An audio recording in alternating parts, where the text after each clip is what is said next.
My name is Jessica Chen, and I'm 34 years old. Last month, my parents kicked my two children out of their house during a family gathering to make room for my sister's perfect daughter, telling my kids they were too disruptive compared to their golden grandchild. What my parents didn't know was that I'd been secretly recording their blatant favoritism for months, building a case that would expose their toxic behavior to our entire extended family and cost them relationships they'd never get back. Before I tell you how my parents' favoritism destroyed our family and how I made sure everyone knew the truth, I need to ask you something. Have you ever watched your parents treat your children as second class compared to another grandchild? The evidence I collected will shock you, and the way I exposed them was absolutely devastating. Make sure to hit that like button and subscribe because this story shows exactly what happens when grandparents think they can get away with emotional abuse disguised as love. To understand how destructive my parents' favoritism became, you need to know about Sophia, my sister Amanda's 8-year-old daughter who could do no wrong in my parents' eyes. From the moment Sophia was born, she became the center of their universe in a way that my own children, Maya, 10, and Lucas, 7, never experienced. Amanda had always been the favorite child growing up, but when she had Sophia, that favoritism reached toxic levels. My parents treated Sophia like she was made of spun gold while treating my kids like they were inconvenient afterthoughts who happened to share their DNA. The favoritism wasn't subtle. Every family gathering revolved around Sophia's interests, Sophia's achievements, and Sophia's needs. My parents' house was essentially transformed into a shrine to their golden grandchild, with photos of Sophia covering every surface while pictures of Maya and Lucas were relegated to a small corner of the hallway. Sophia was enrolled in expensive private schools, elite dance classes, and exclusive summer camps, all funded by my parents' generous educational investments. Meanwhile, when I mentioned that Maya wanted to try violin lessons, my parents suggested I look into more affordable community programs because they needed to be practical about expenses. The gift disparity was staggering and heartbreaking to watch. For Christmas last year, Sophia received a custom playhouse for my parents' backyard that cost more than my monthly mortgage payment. Maya and Lucas each got a $25 gift card to Target and a lecture about being grateful for what you have. But the worst part wasn't the money, it was the emotional favoritism that crushed my children's spirits every time we visited. Sophia's every word was treated like wisdom from above, while Maya and Lucas were constantly criticized, corrected, or ignored. Sophia is such a bright child, my mother would gush whenever my niece displayed basic age-appropriate behavior. She's so articulate and mature for her age. Amanda, you're raising such a special little girl. When Maya would try to contribute to the conversation or share something exciting from school, my parents would give her distracted attention while waiting for Sophia to speak again. When Lucas would show them a drawing he'd made, they'd glance at it briefly before redirecting their focus to whatever Sophia was doing. The double standards were infuriating and obvious to everyone except my parents, who seemed genuinely convinced that Sophia was objectively superior to other children. When Sophia got a B+ on a test, it was celebrated like a Nobel Prize. When Maya brought home straight A's, my parents barely acknowledged her achievement. Different children have different strengths, my mother would say when I pointed out the disparity. We celebrate each child in ways that are appropriate for their abilities. Translation: Sophia was gifted and deserved special treatment, while my children were average and should be grateful for basic acknowledgement. Amanda, to her credit, occasionally seemed uncomfortable with the extreme favoritism, but she never did anything to address it. She'd make half-hearted comments about how my parents should include Maya and Lucas more, but she wasn't about to rock the boat when her daughter was receiving thousands of dollars in benefits and constant adoration. Mom and Dad are just excited about Sophia's achievements, Amanda would say when I complained about the unfair treatment. Maybe if Maya and Lucas showed more initiative, they'd get more attention too. Even Amanda had bought into the narrative that her daughter was inherently more deserving of love and investment than my children. The favoritism extended beyond gifts and attention to basic respect and consideration. When we visited my parents' house, Sophia had free rein to do whatever she wanted, while Maya and Lucas were constantly managed, corrected, and restricted. Sophia could jump on the furniture, leave toys everywhere, and interrupt adult conversations without consequence. But if Lucas spoke too loudly or Maya left a cup on the coffee table, my parents would immediately intervene with lectures about respect and proper behavior. "Sophia is just expressing her creativity," my mother would say when her golden grandchild made a mess. "Children need freedom to explore and learn." But when my kids displayed the same normal childhood behavior, it became evidence of poor parenting and lack of discipline. The breaking point started building 3 months ago when my parents announced they were redecorating their guest room, the room where Maya and Lucas slept during overnight visits, to create a princess suite specifically for Sophia. "We want Sophia to have her own special space when she visits," my father explained, as if this were a reasonable and thoughtful decision. "She's getting older and needs more privacy and comfort." "What about Maya and Lucas?" I asked. "Where will they sleep when we visit?" "Oh, they can use sleeping bags in the living room," my mother said casually. "It'll be like camping, kids love that kind of adventure." My children, who had been sleeping in the guest room for years, were being displaced so that Sophia could have her own luxury bedroom at my parents' house. The message was clear: Sophia was family who deserved comfort and consideration, while Maya and Lucas were visitors who should be grateful for floor space. I started noticing other changes too. My parents' refrigerator, which used to be stocked with snacks and foods that my kids enjoyed, was now filled exclusively with Sophia's preferences. The playroom that Maya and Lucas had helped organize over the years was redesigned around Sophia's interests, with their favorite toys donated or stored away. Even family traditions were altered to accommodate Sophia's preferences. Our annual summer barbecue, which had always included activities that all the grandchildren enjoyed, was transformed into a princess-themed party because that's what Sophia wanted. "We just want to make sure Sophia has a magical experience," my mother explained when I questioned why the entire family celebration had been redesigned around one child's interests. "She's at such a special age for this kind of thing." Maya, who was too old for princess themes but young enough to feel hurt by the exclusion, spent the entire party feeling awkward and out of place at what was supposed to be a family gathering.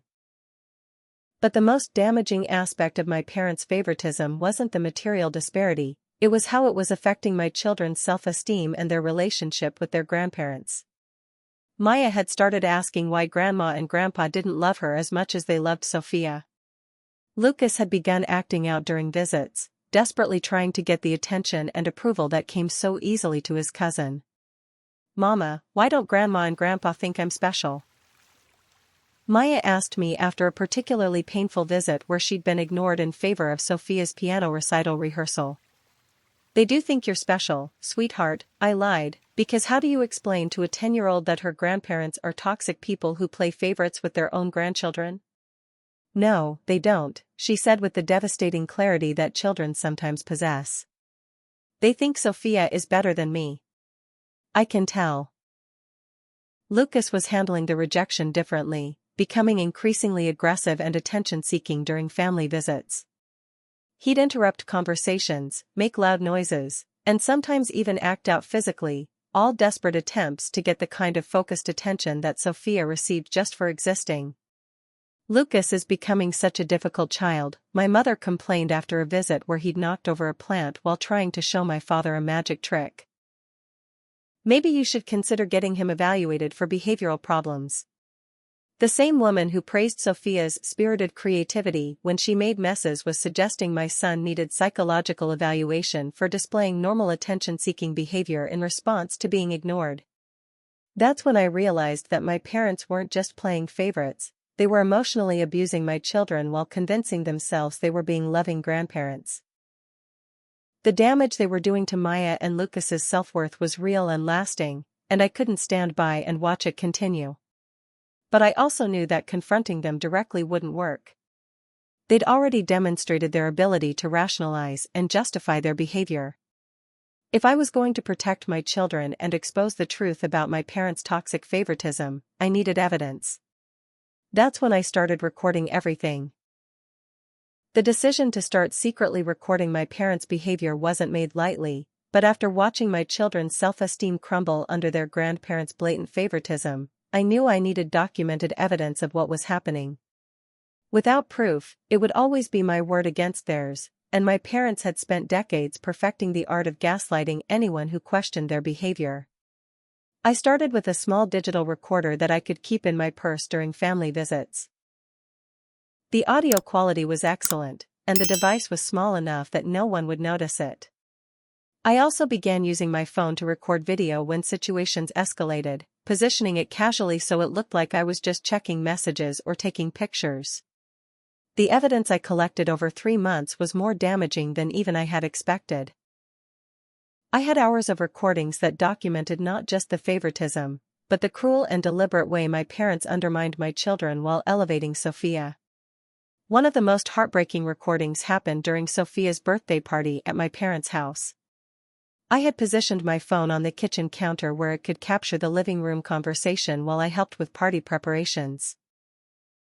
In the recording, you can hear Sophia opening presents, expensive gifts that my parents had carefully selected and wrapped. When she opened each one, there were gasps of delight, applause, and detailed discussions about how special and thoughtful each gift was. Then Maya, trying to participate in the celebration, mentioned that her birthday was coming up in 2 weeks and wondered if she might get a similar present. "Maya, sweetie," my mother's voice is clearly audible saying, "not every birthday needs to be a big production. Some children are just more special occasion kinds of kids." "What does that mean?" Maya asked, and you can hear the confusion and hurt in her 10-year-old voice. "It means that Sophia has accomplished so much this year with her dance recitals and academic achievements that she deserves an extra special celebration. Your birthday will be nice too, just more appropriate for your situation." The recording captures Maya asking what was inappropriate about her situation, and my mother's response was devastating. "Well, honey, you haven't really done anything special enough to warrant this kind of celebration. Maybe next year if you work harder in school and find some activities you're good at." Maya had straight A's and played recreational soccer, but apparently those achievements weren't special enough to justify the kind of birthday celebration that Sophia received just for existing. Another recording from 2 weeks later captured my parents discussing my children when they thought I was outside getting something from the car. I had actually stepped just outside the door and left my phone recording on the coffee table. "I don't know what Jessica is doing wrong with those kids," my father's voice says clearly. "Maya is so withdrawn and Lucas is becoming increasingly difficult. They just don't have Sophia's natural charm and intelligence." "It's such a shame," my mother responds. "Amanda really got lucky with Sophia. She's everything you want in a grandchild, smart, talented, well-behaved. Maya and Lucas are just so ordinary." "Ordinary is generous," my father replies. "Lucas has some real behavioral issues, and Maya seems to have inherited Jessica's tendency toward drama and attention-seeking." They were discussing my children like they were disappointing products that hadn't lived up to expectations, comparing them unfavorably to Sophia and blaming me for their perceived shortcomings. But the most damaging recording was from the incident that finally pushed me to take action. It happened during what was supposed to be a casual Sunday dinner at my parents' house. Sophia was there with Amanda, and my kids were excited to spend time with their grandparents and cousin. The evening started normally, but tensions escalated when Lucas accidentally spilled juice on the carpet while trying to show my father a card trick he'd learned at school.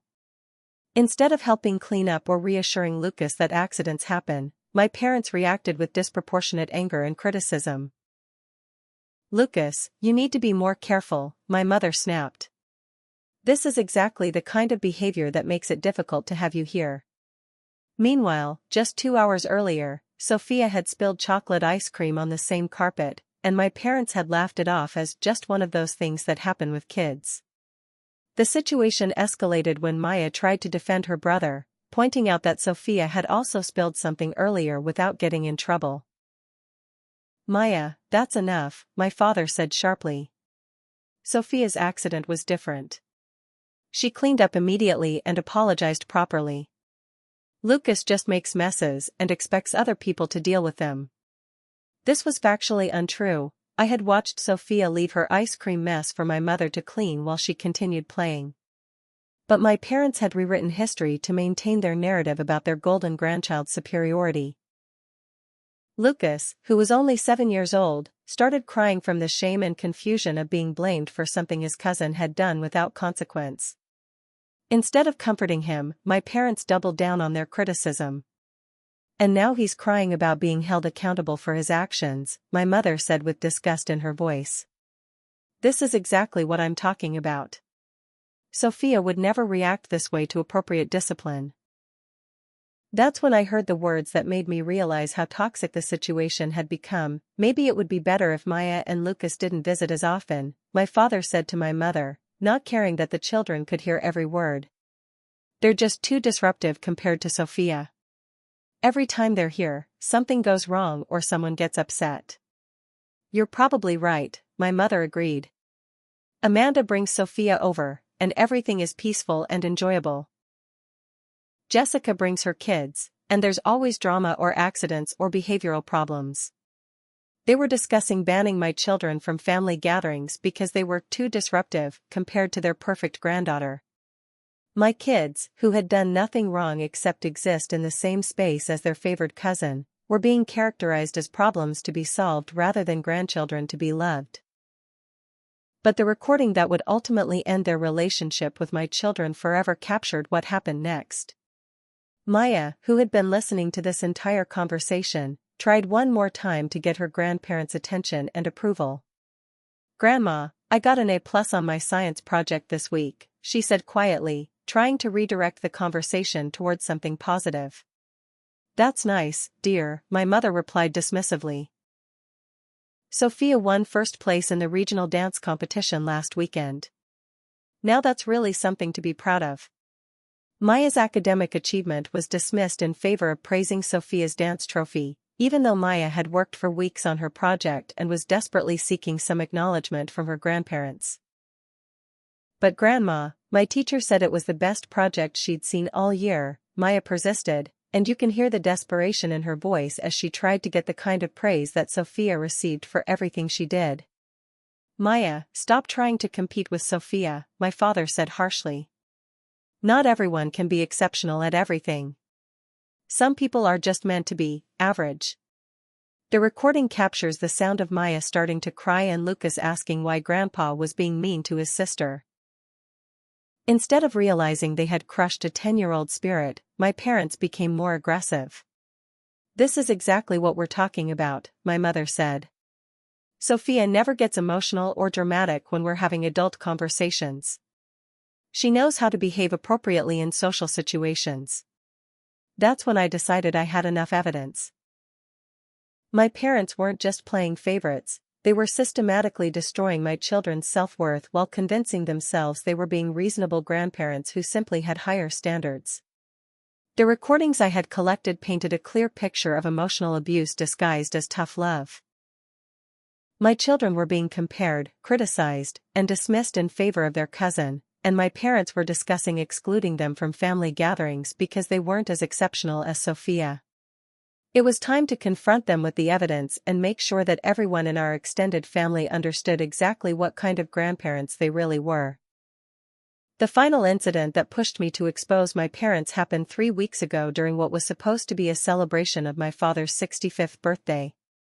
I had spent days preparing for the party, coordinating with Amanda to make sure all the grandchildren could attend, and even arranged for a special cake that incorporated Dad's favorite flavors. What I didn't know was that my parents had been planning to use the party as an opportunity to officially establish Sophia as the primary grandchild and reduce Maya and Lucas to occasional visitors in their own family. The party was held at my parents' house, with extended family, family friends, and neighbors invited to celebrate. Maya and Lucas had been excited for weeks, looking forward to spending time with their grandparents and showing off the handmade gifts they'd created in art class. I arrived early with my kids to help set up, and immediately noticed that something was different about the party preparations. The decorations were more elaborate than usual, there was professional catering instead of family-style cooking, and my parents seemed unusually focused on making everything perfect. "This is quite a production for Dad's birthday," I commented to my mother as we arranged flowers on the dining room table. Well, we wanted everything to be special since Sophia will be performing for everyone, Mom replied. She's been practicing a dance routine that she wants to show the family. This was the first I'd heard about Sophia performing at my father's birthday party, but I assumed it was just going to be a cute addition to the celebration. I had no idea it was going to become the centerpiece of the entire event. Amanda arrived with Sophia an hour later, and my niece was dressed like she was heading to a professional recital, elaborate costume, stage makeup, and hair done in an intricate updo that must have taken hours to create. Wow, Sophia, you look beautiful, I told her genuinely. Are you excited about your performance? Grandma says this is going to be my special day, Sophia replied with the kind of confidence that only comes from being constantly told you're exceptional. Everyone is going to watch me dance and see how good I am. That phrasing should have been my first warning that this wasn't just a granddaughter doing a cute performance for family, this was being positioned as Sophia's showcase event at my father's birthday party.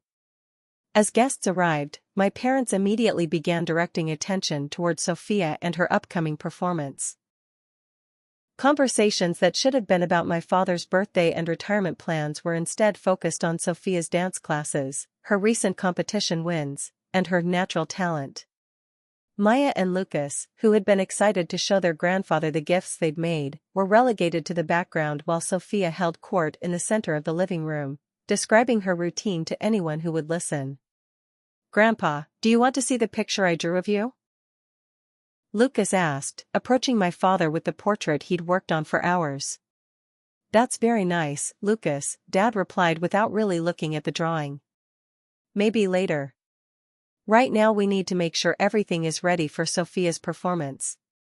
Maya tried to give him the handmade card she'd created, but he was too busy adjusting the lighting in the living room to accommodate Sophia's dance routine to pay attention to his other granddaughter's gift.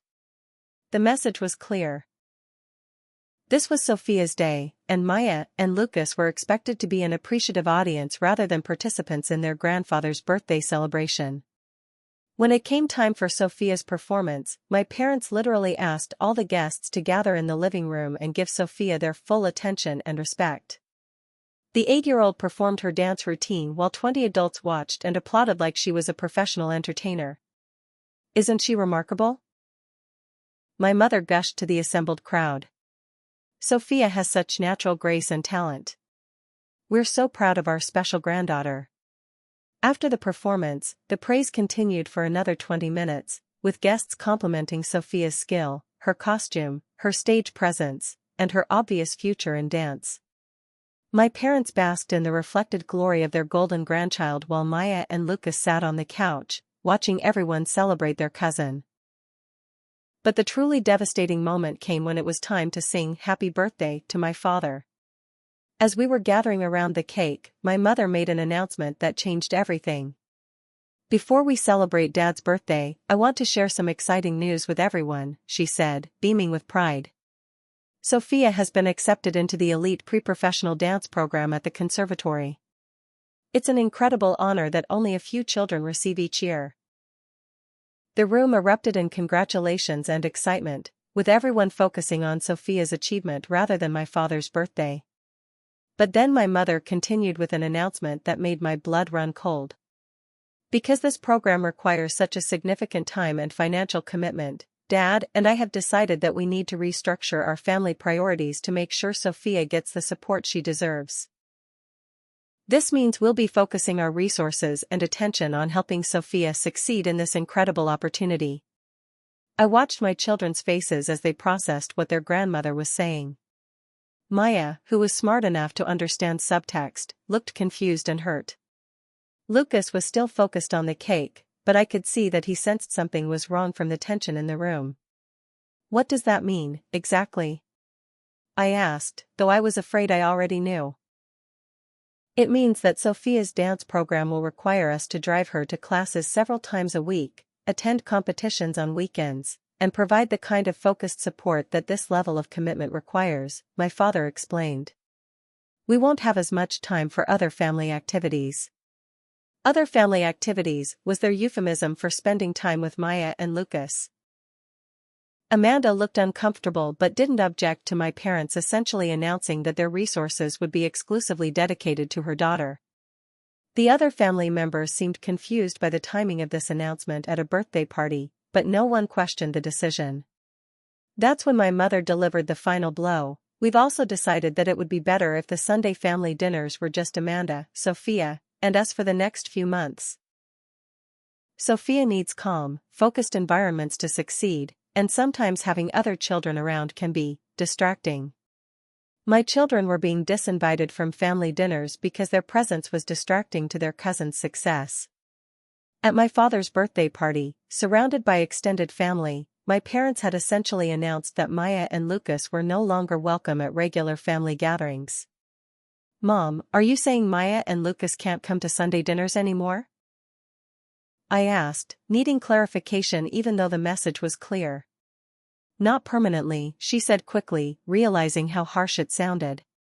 "Just while Sophia is adjusting to her new program.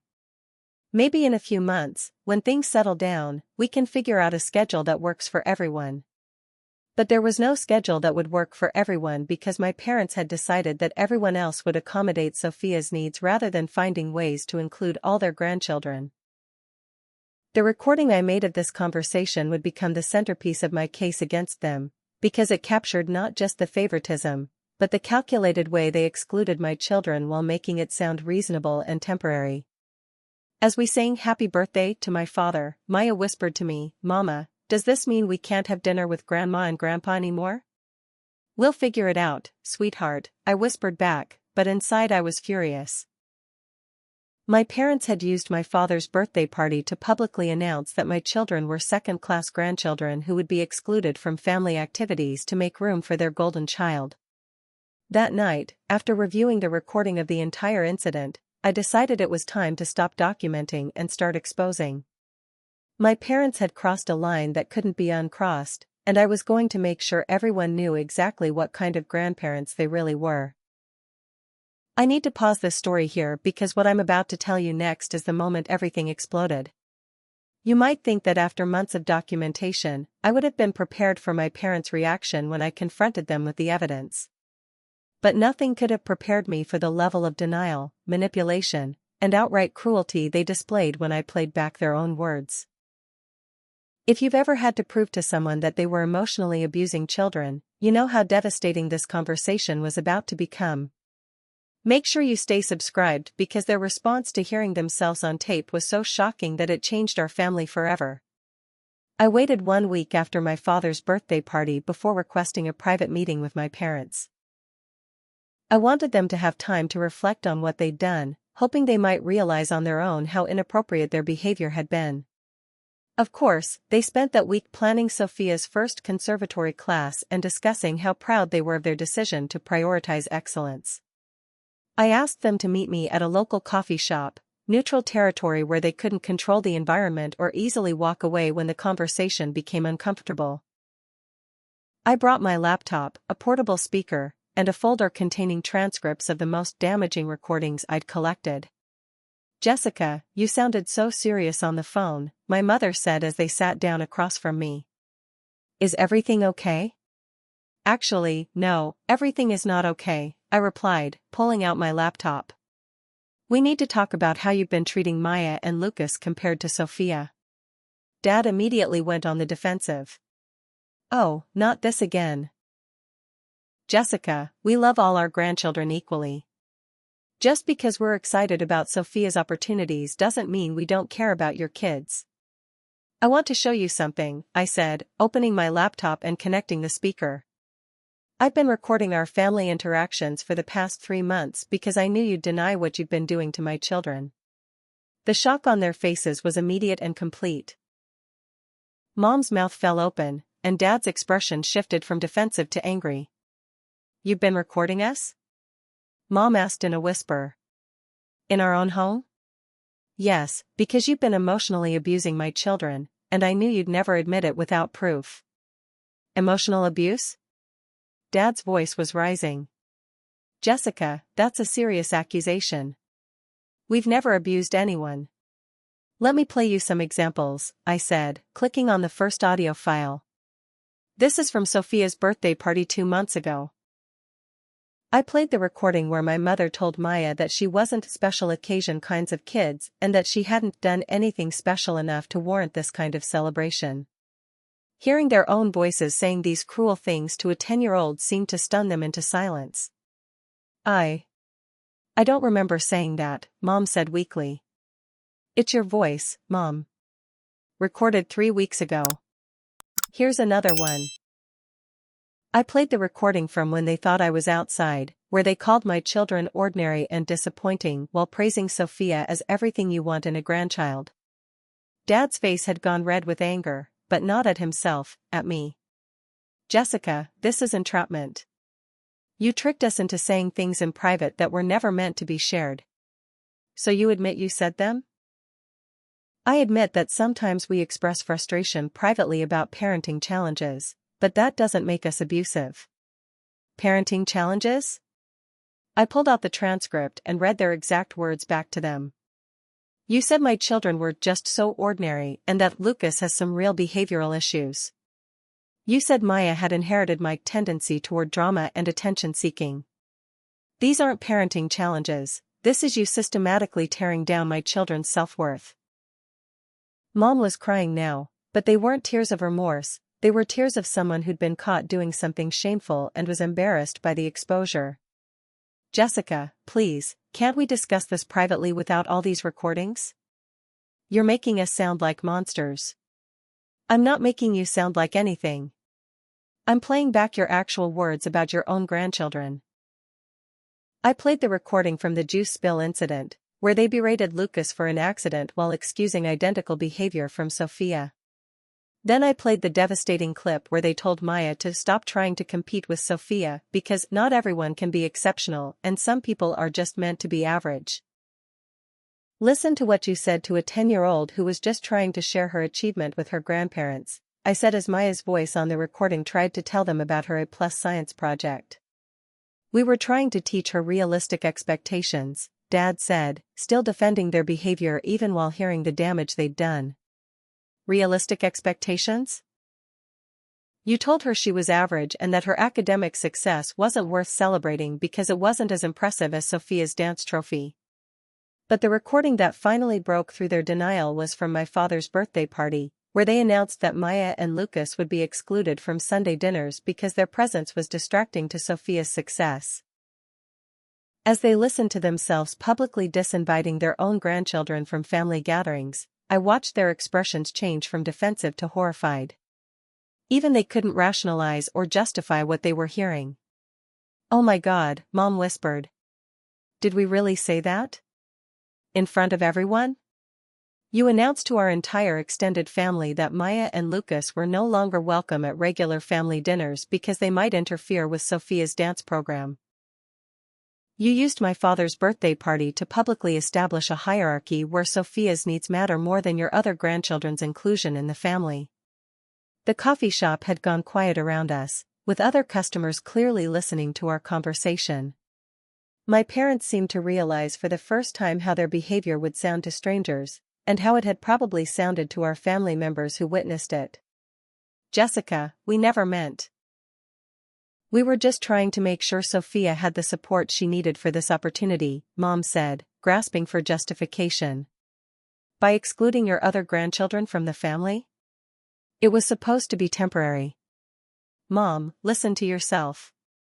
You're still defending the decision to exclude Maya and Lucas. Even after hearing how it sounded, you're still trying to justify it. That's when Dad completely lost his temper. Enough. Jessica, you had no right to record private family conversations. This is a violation of our trust and our privacy. What you've done is probably illegal. What I've done is document child emotional abuse. And it's not illegal to record conversations in public spaces or when I'm a participant in the conversation. Child abuse? Dad's voice was loud enough that people at nearby tables were staring. We have never abused anyone. We love all our grandchildren. Then explain to me why Maya asked me last week if there was something wrong with her that made Grandma and Grandpa love Sophia more than her. That question hit Mom like a physical blow. She asked you that? She's 10 years old, and she can see exactly what you've been doing. So can Lucas. You've spent months teaching them that they're inferior to their cousin, that their achievements don't matter, and that they're not worthy of the same love and attention you give Sophia. I pulled out my phone and played one more recording, this one from just 2 days earlier, when I'd asked Maya to draw a picture of our family. In the recording, you can hear her explaining why she'd drawn herself and Lucas smaller than everyone else in the picture. I made me and Lucas little because Grandma and Grandpa think Sophia is more important than us, Maya's voice said on the recording. So I drew her bigger because she's the one they really love. The sound of their 10-year-old granddaughter explaining that she'd drawn herself small because she knew her grandparents didn't value her as much as her cousin finally broke through my parents' defensive justifications. Mom was sobbing openly now, and even Dad looked shaken by hearing Maya's innocent interpretation of their favoritism. We never wanted her to feel that way, Mom said through her tears. But you created that feeling through your actions and your words. Everything I played for you today is documented evidence of how you've treated my children compared to Sophia. This isn't a misunderstanding or a communication problem, this is a pattern of emotional abuse that you've been inflicting on your own grandchildren. What do you want from us? Dad asked quietly. I want you to understand that your behavior has been unacceptable, and I want it to stop immediately.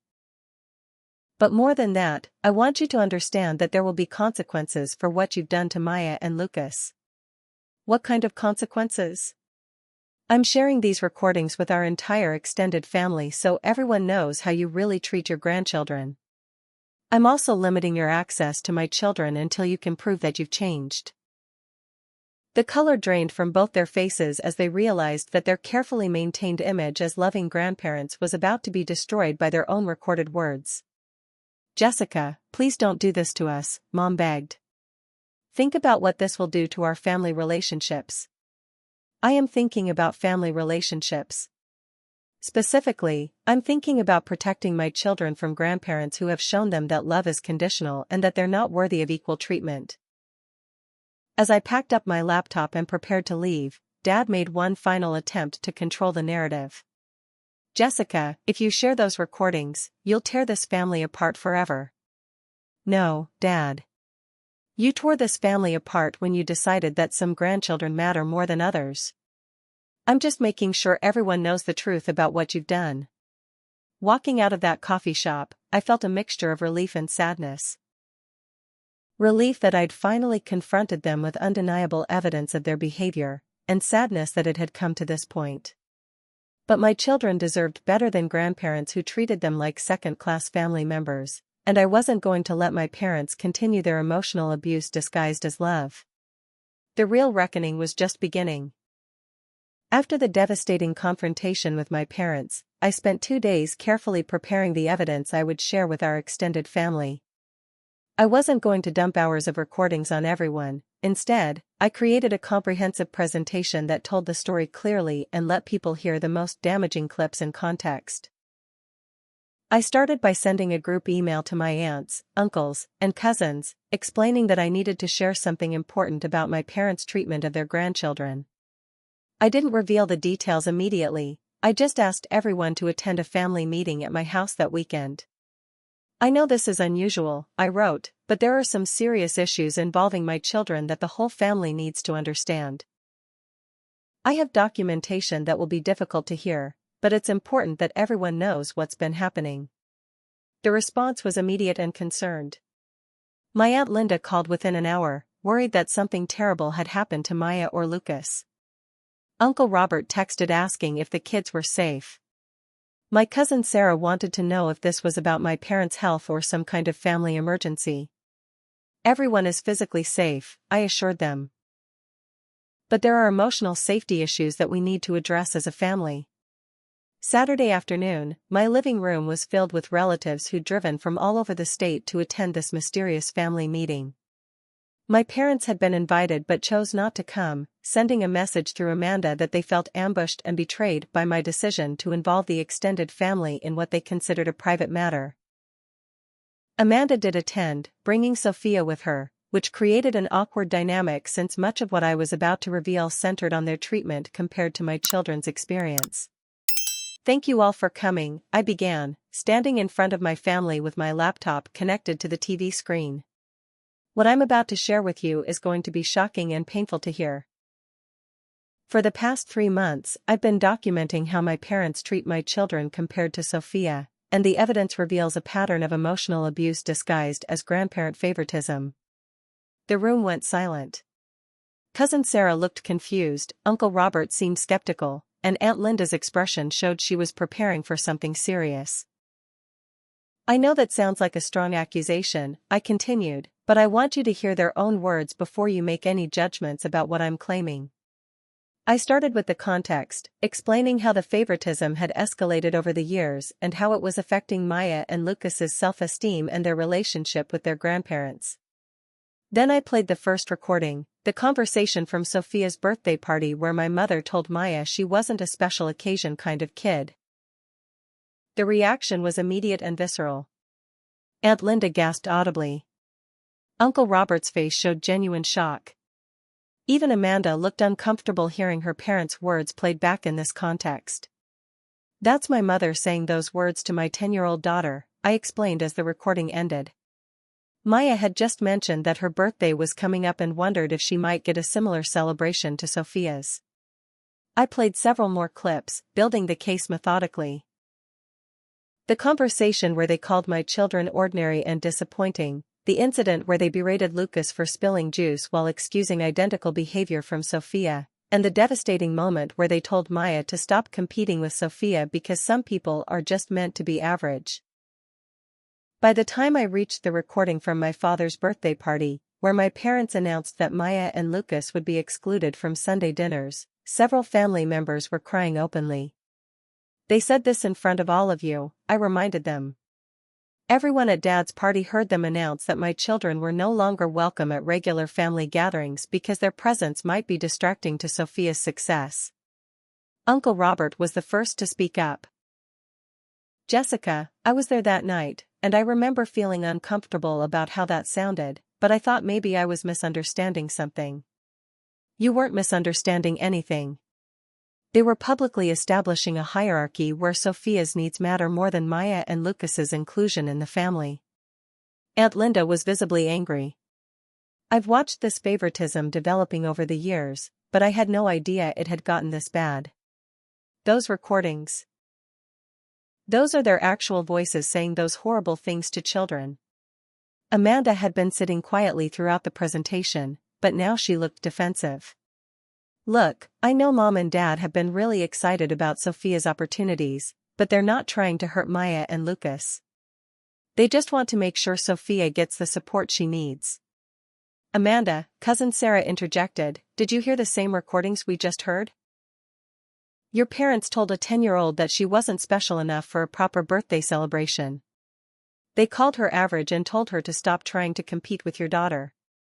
How is that supportive parenting?" "They were trying to manage expectations, they were crushing a child's spirit," Uncle Robert said firmly. "Amanda, I love you and I love Sophia, but what we just heard was emotional abuse. There's no other way to characterize it." I played one final recording, Maya's innocent explanation of why she'd drawn herself and Lucas smaller in her family picture because Grandma and Grandpa think Sophia is more important than us. The room was completely silent except for the sound of several people crying. Hearing a 10-year-old matter-of-factly explain that she'd made herself small in a family drawing because she knew her grandparents valued her less than her cousin was devastating for everyone present. "That's what this favoritism has done to my daughter," I said quietly. "She's internalized the message that she's less worthy of love and attention than her cousin. That's emotional abuse, and I won't allow it to continue." Aunt Linda stood up, visibly shaking with anger. "Jessica, what can we do? How can we help fix this? I need the family to understand what's really been happening so that my parents can't continue to gaslight me and my children about their behavior. I also need everyone to understand why I'm limiting their access to Maya and Lucas until they acknowledge what they've done and demonstrate real change." "What does that mean, exactly?" Uncle Robert asked. It means my parents won't be seeing my children for family gatherings, holidays, or casual visits until they take responsibility for their actions and prove they can treat all their grandchildren with equal respect and love. Amanda looked panicked. Jessica, you can't cut mom and dad off from Maya and Lucas. They're family. Amanda, they cut themselves off when they decided that emotional abuse was an acceptable way to treat their grandchildren. I'm protecting my children from further damage. The family meeting continued for another 2 hours, with relatives asking questions, expressing their shock and anger, and discussing how to move forward. The consensus was overwhelming. My parents' behavior was unacceptable, and my decision to protect my children was not only justified but necessary. Several family members admitted they'd noticed the favoritism over the years but had assumed it was just typical grandparent excitement about different grandchildren's achievements. Hearing the documented evidence made them realize how systematic and cruel the treatment had become. Uncle Robert volunteered to talk to my parents about the family's reaction to the recordings. Aunt Linda offered to help with childcare during family events so that Maya and Lucas could still participate in extended family gatherings without having to interact with their grandparents. Most importantly, the family made it clear that my parents' behavior would no longer be tolerated or enabled. If they wanted to maintain relationships with the extended family, they would need to acknowledge their mistakes and make genuine efforts to repair the damage they'd done.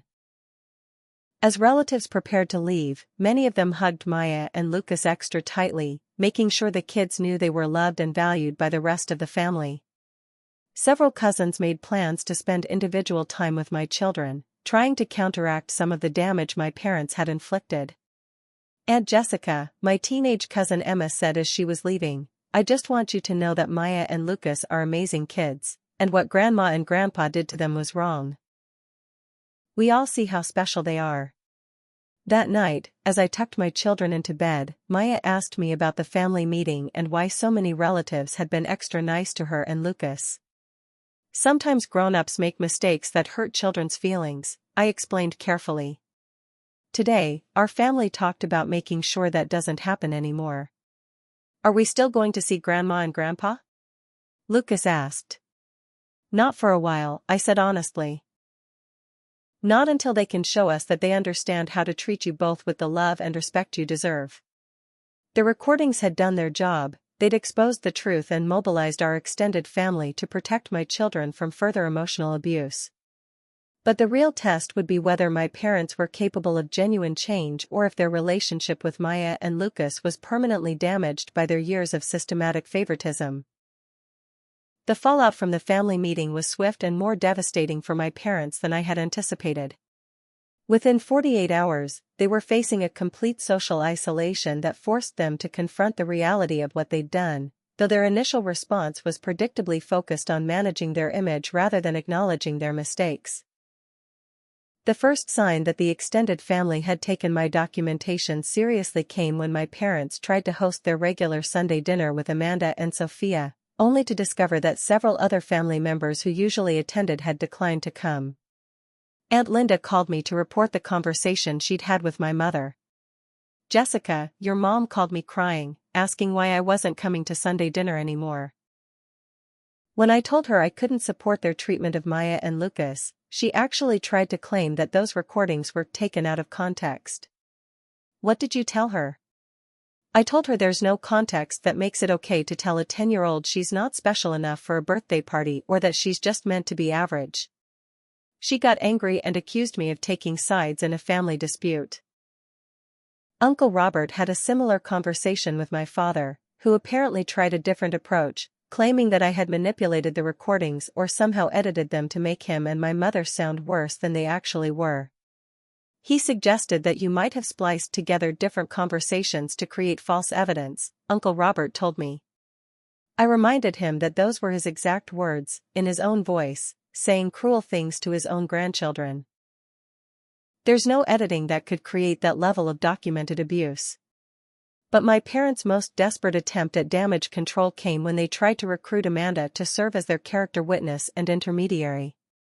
Amanda called me 3 days after the family meeting, clearly having been coached by our parents about what to say. Jessica, Mom and Dad are devastated by what happened at your family meeting, she began.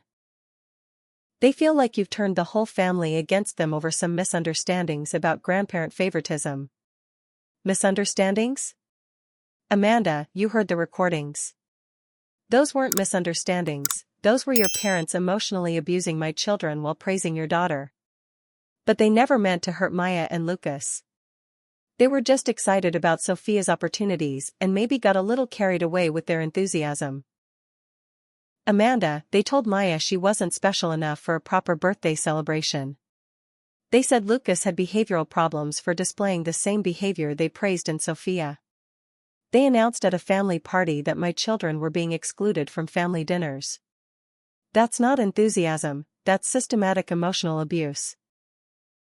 Amanda was quiet for a moment, and I could tell she was struggling with the reality of what our parents had done versus her desire to minimize it to protect her own family's relationship with them.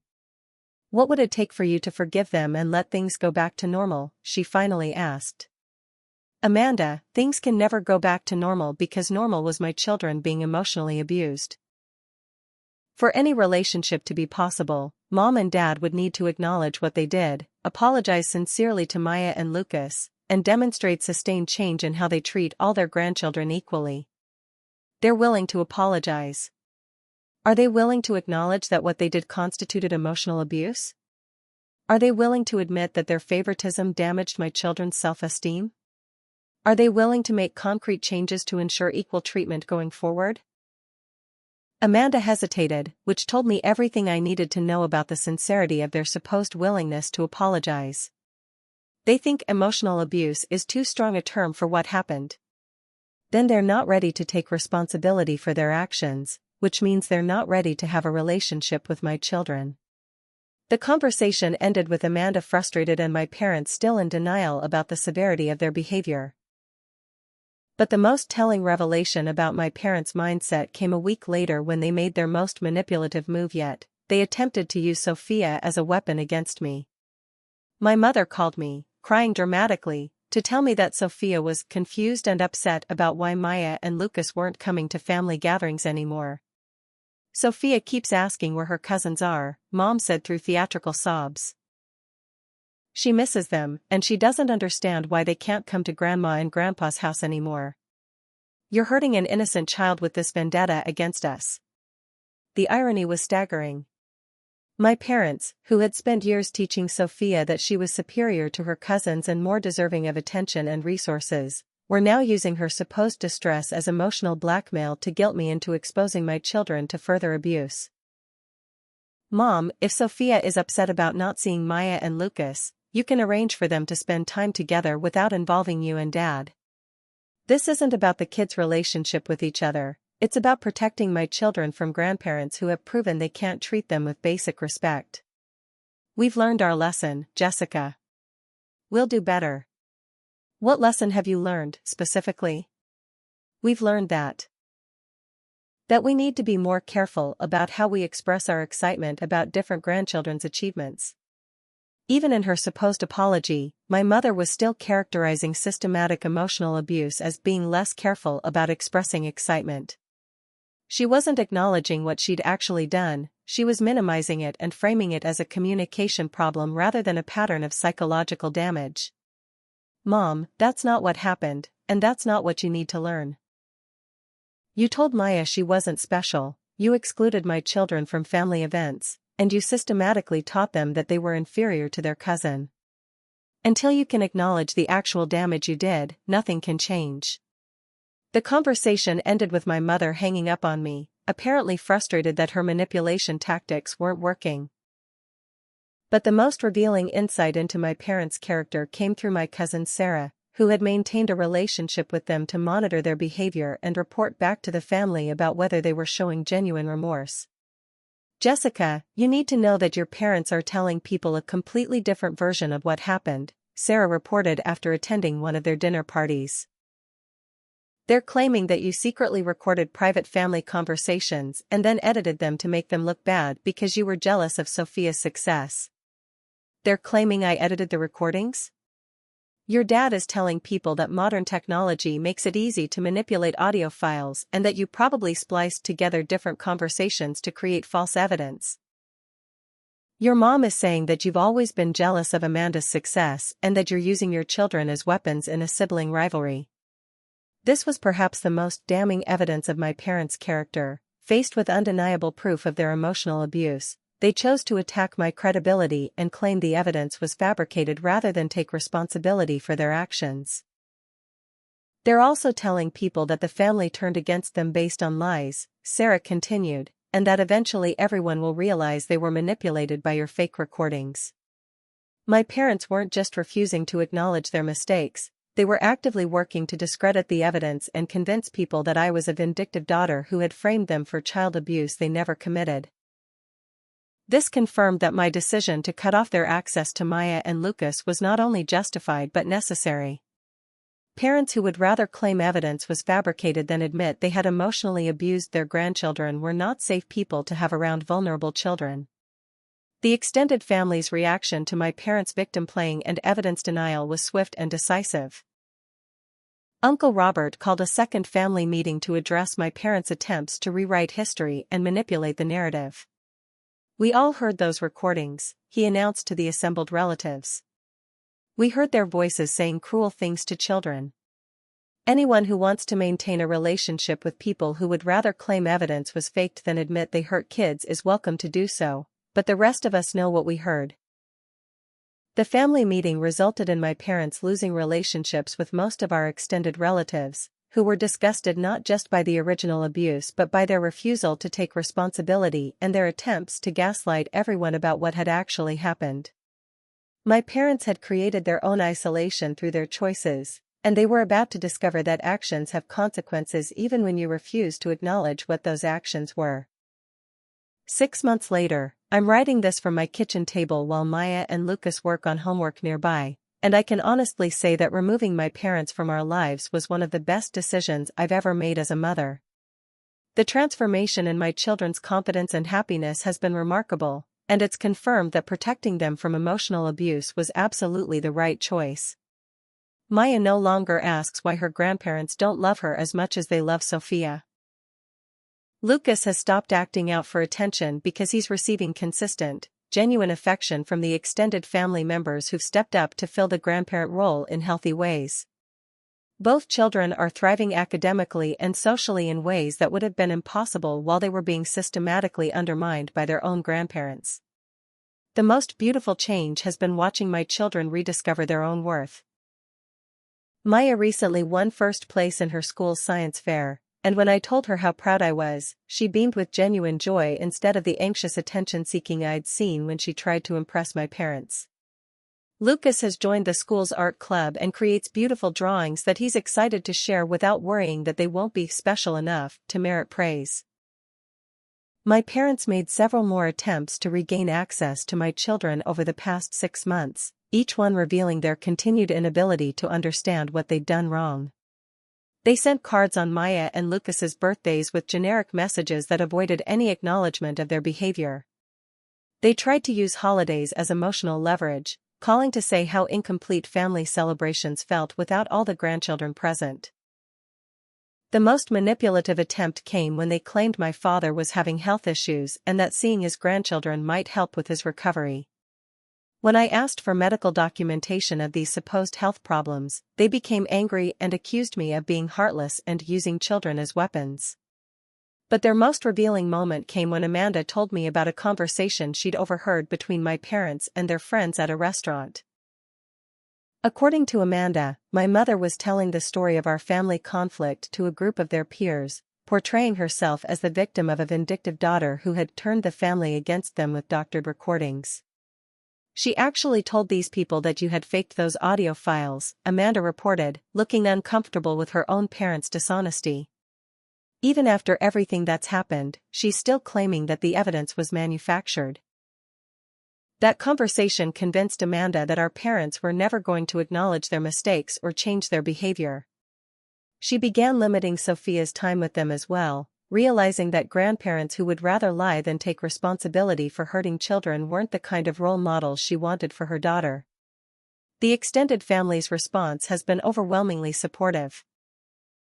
Aunt Linda has become an honorary grandmother to Maya and Lucas, attending their school events and celebrating their achievements with the enthusiasm my parents never showed.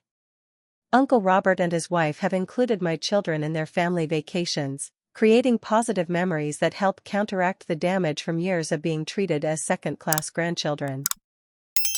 Most importantly, our extended family has rallied around the principle that children deserve protection from adults who would harm them, even when those adults are family members.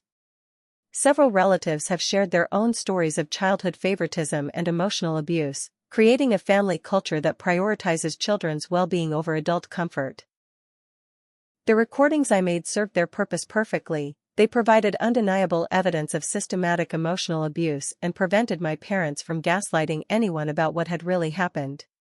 Without that documentation, it would have been my word against theirs, and they could have continued their narrative about me being a dramatic daughter who was overreacting to normal grandparent behavior. I've learned some important lessons about family loyalty and the difference between keeping peace and enabling abuse. For years, I had prioritized family harmony over my children's emotional safety, hoping that my parents would eventually recognize their favoritism and change their behavior naturally. The recordings taught me that people who are systematically harmful to children will continue that harm until they're forced to face consequences. Real family loyalty means protecting the vulnerable members, not protecting the harmful ones from accountability. My parents demanded loyalty while refusing to show love, and I finally learned that relationships built on one-sided obligation aren't worth preserving. I want to address something I see in comments on stories like this: the idea that I was wrong to break up the family over just favoritism. But emotional abuse disguised as favoritism isn't just anything, it's psychological damage that affects children for their entire lives. Maya and Lucas deserved better than grandparents who taught them they were inferior to their cousin, and I have no regrets about protecting them from that toxic environment. Here's my question for all of you: have you ever had to choose between family peace and protecting your children from emotional harm? How do you handle family members who claim to love your kids but consistently treat them poorly? What would you do if you discovered your parents were systematically damaging your children's self-esteem? I really want to hear your stories because I know many parents struggle with toxic grandparents and family members who think family means tolerating any behavior. Hit that like button if this story resonated with you, and subscribe for more real stories about protecting children and setting boundaries with harmful family members. Thank you all for the supportive comments and for understanding that sometimes loving your children means cutting off people who claim to love them but consistently hurt them. The recordings gave me the evidence I needed to protect Maya and Lucas, but more importantly, they gave me the clarity to see that my parents' version of love was actually systematic emotional abuse. Remember, your children's emotional safety matters more than adult feelings, even when those adults are family members. Trust your instincts when something feels wrong, document problematic behavior when possible, and never apologize for protecting your kids from people who would harm them. Sometimes the family you create by choosing who deserves access to your children is more loving and supportive than the family you're born into. Stay strong, and I'll see you in the next video.